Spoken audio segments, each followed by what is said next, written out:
Assalamu alaikum warahmatullahi wabarakatuh. My name is Jamila Kafila and I'm on the Big IQ show. Can you introduce yourself in Arabic? Ismi Jamila Kafila. What's the first thing you make for that? Takbir. Spell that backwards. D-U-J-A-H-A-T. What's the last line in your band? La ilaha illallah. Mention three states in Nigeria that start with A.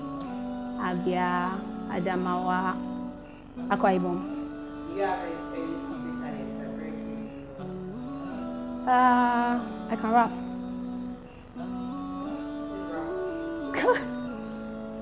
What's I'm gonna explain for this. 2 seconds.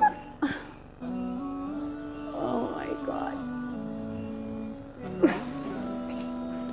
I don't want to rap, it's a secret. I don't want to rap. Okay, do you have a bad habit? Yes, I sleep too much, very annoying. Very annoying. What's your maximum time? I know that I've slept from 11 to 8:30 night. 11 in the morning, 8:30 night. What's your favorite food for iftar? Spaghetti. What's your weirdest food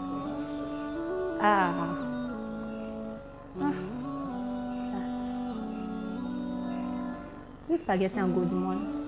Okay, eat spaghetti good morning. Spell your last name back. My last name is Mohij. What does mashallah mean? Last kind. Last. Okay, so are you eating together excited for the English and your first words? Song. Fasting. Zakat. Give it for Allah's sake. Hajj. Pilgrimage. Prayer. What does the word Dajjal mean? I don't know that one item.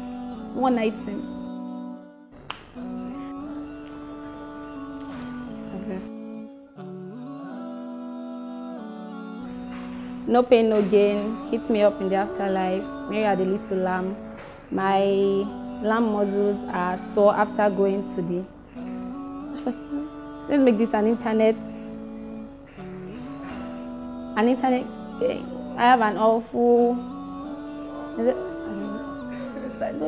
It's very confusing. So do you think about it? Yes, a lot. What do you feel about it? Everybody's going to get one. It's coming. Assalamu alaikum. I'm Jamila Kafila. This is the Big IQ Show.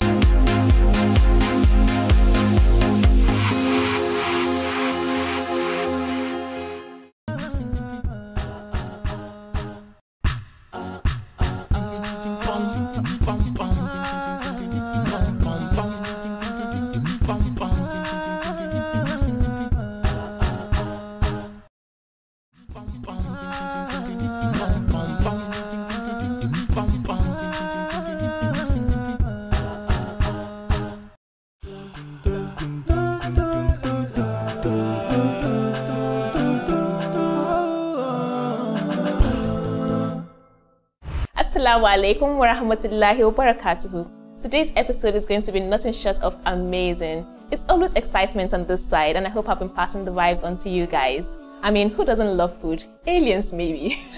I'm Jamila. Welcome to Jamila's Diary.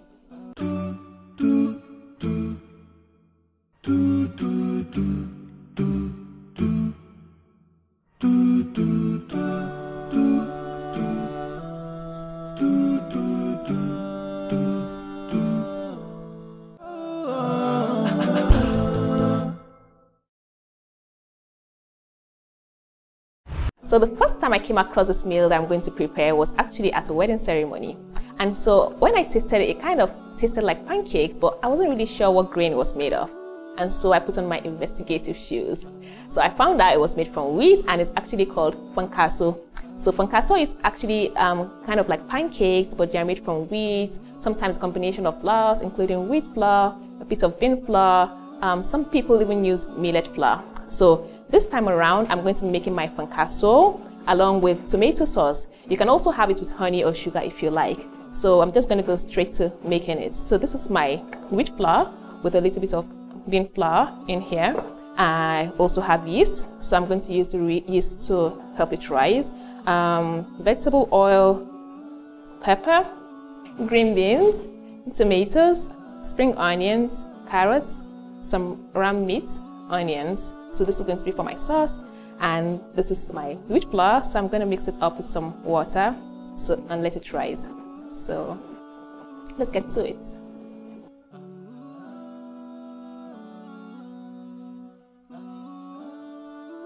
So the first thing I'm going to do is to mix my flour with yeast and some warm water.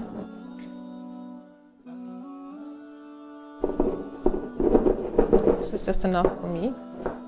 I'll add my yeast, and I have some warm water here. Light dough. It's going to be a little bit sticky. I don't want it too thick. I think this is right. So I'll mix this thoroughly.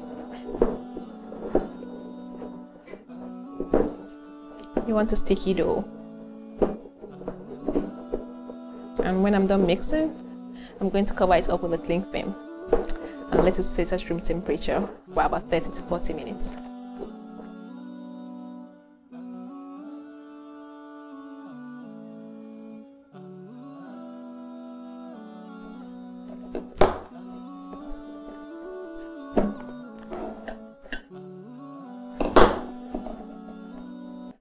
And I'm just going to let this sit in the oven for about 30 to 40 minutes. And I'll get back to making my sauce.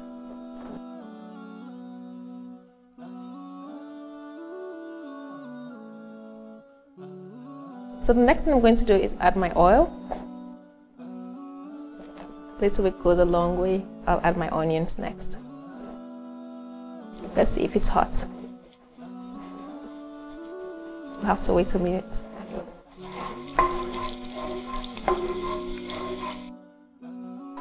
So I found out that some people actually make fankaso using plain flour and a bit of bean powder, but actually prefer using whole wheat flour because it's much more healthier instead of the white flour. It's richer in fiber, it's good for your gut, and it helps you feel fuller faster actually. So the next thing that I'll be going in will be my beef. So you just want to fry this until it's translucent. So I'll add my beef now.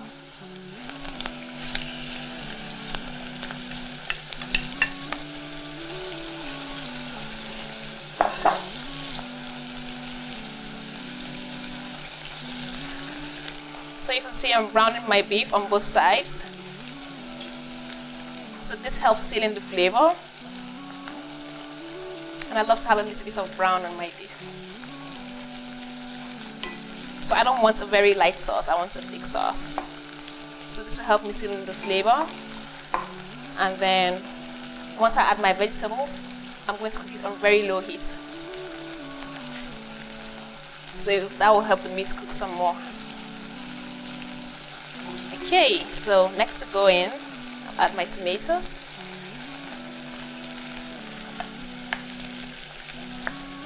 Oh, smells so nice.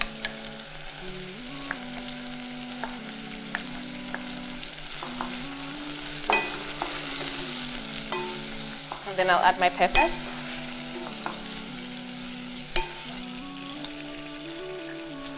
You can add more pepper if you like. Some people like their sauces really hot.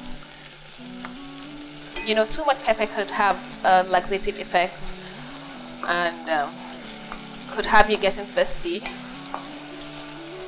during Ramadan, and you don't want that to happen to you. So now I'm going to add my Maggi cubes.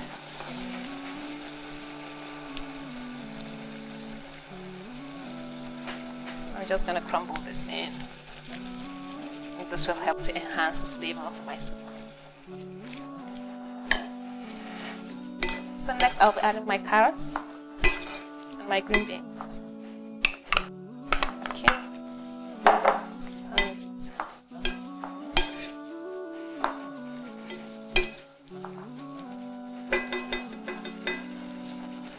I'm gonna add my green beans. So traditionally, pancaso is not usually eaten with this kind of sauce. But it's Ramadan, so I said, why not do something super special? It's gonna be lovely.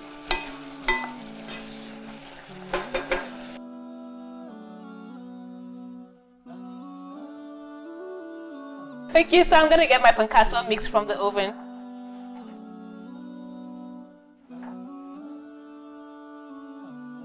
So I placed it in an oven because you actually need it dry in one place to help this rise. So this has risen really nicely. Good. So let's check if my oil is hot. Add an onion. Still need to wait a minute. So add these. So I'm just going to add some onions to help infuse some flavor to my oil. We're going to deep fry this. So all you need to do is just scoop some with your hands, and as you put it into the oil, you kind of give it a hold. It comes out in funny shapes anyway, but who cares? So I think we're getting there.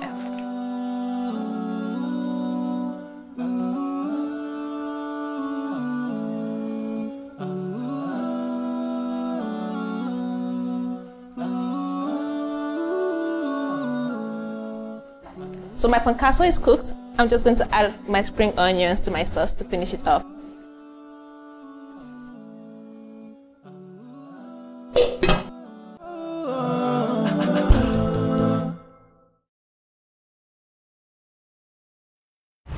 My pancaso and tomato beef sauce is sitting pretty and ready to be eaten. I really enjoyed sharing this recipe with you guys. Do make sure you try it at home and share with friends and neighbors. After all, Ramadan is a season of goodness. Don't forget to join me tomorrow, same time, for another interesting episode of Jamila's Diary. Jazakallahu khair for watching. You can follow us on our social media pages at Maggie_Nigeria for Instagram and at Maggie Nigeria on Facebook. Assalamu alaikum.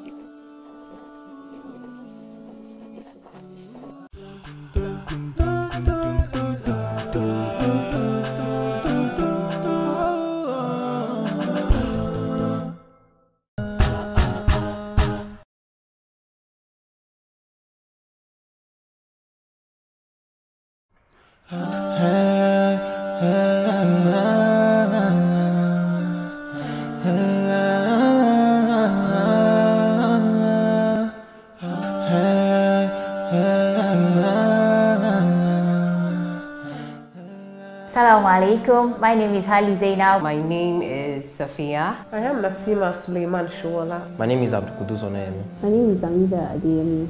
Why Arabic when I can read the Quran in English?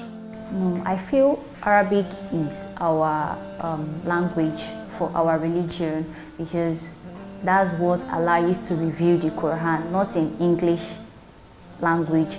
So I feel if you are able, if you have a chance to be able to learn Arabic, you should, and you should be able to read.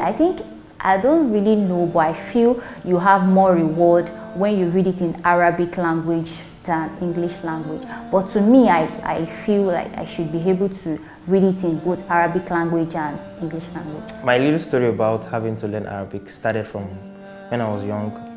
Although I didn't know I was learning Arabic, I thought I was learning the Quran.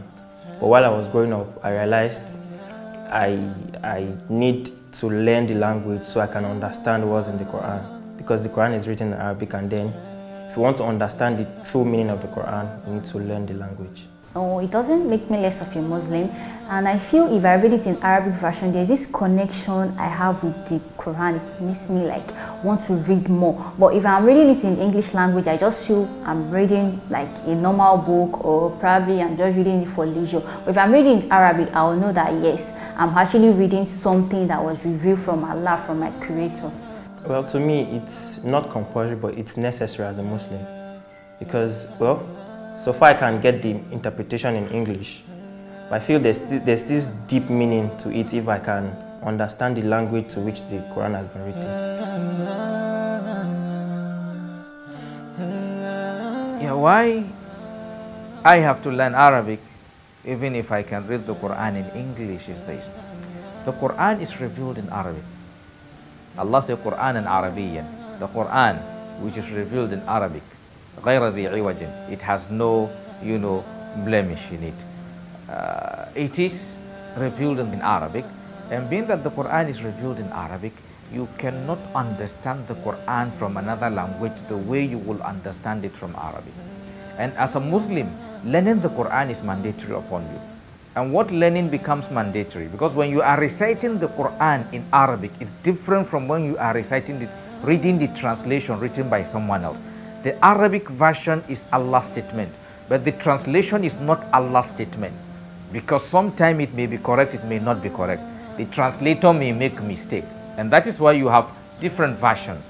And when you look at, translations of Quran, some can challenge some aspects of the translation. Somebody may tell you the choice of the word you choose for that translation is not all that okay. But you cannot challenge a word, any verse of the Quran, so long as it is part of the Quran. Because the Quran is the word of Allah, so you cannot correct the word of Allah, but you can correct translations. And the translations, even if we look at many, translated, books of Quranic translation, you'll see that so many commentaries on it. Why? Because sometimes the translation may not give you the accurate, meaning of what Allah is saying, unless somebody makes some comments to make you understand what it is better. Because there are some words that cannot be directly that is not easy to directly translate it into another language. For instance, if you say anta in Arabic, somebody bringing it back into English will tell you you. If you say anti, he will tell you you. If you say antuma, he will tell you you. If you say antum, he will tell you you. If you say antunna, he will tell you you. So these in Arabic are different words. They have different meaning. Because if somebody say anta, it means you and one male, not more than one. If one says anti, it means you, one female, not a man. If you say antuma, it means you, but not more than two and not less than two. If you say antum, that means you are talking of a figure 3 upwards. If and a combination of male and female, or only male. And if you say antunna, it means a figure that is a plural from 3 upwards and a comprising of only female, no male among them. So you see, in English word you didn't indicate whether it's a male or female, 1 or 2. So some of those things makes it difficult for you to be able to understand the Quran without actually looking back, looking at it from the Arabic distance. And as a Muslim, learning your deen is mandatory upon you. So learning the Quran is mandatory upon you. because the base, the foundation of Islam is the Quran. So if you remove Quran, then there's no way you can explain Islam. So Arabic is very, very vital. Many of us today struggle to learn other languages because we are looking for money. And why do we think we have an excuse for not learning our Arabic? Yes, everybody goes according to his pace. We're not saying that, okay, everybody have to, you know, become big sheikhs overnight, but a good Muslim will be conscious of Quran, and anyone who is conscious of Quran, who will want to be very sound in Quran, will definitely try as little as he can to learn something in Arabic, because that has connection with the ability to recite the Quran perfectly. And when you come for Salah, you are not going to be reciting the English translation of the Quran in your Salah. Wallahu alam. So in essence, as Muslims, we don't have to play with Arabic. May Allah guide us.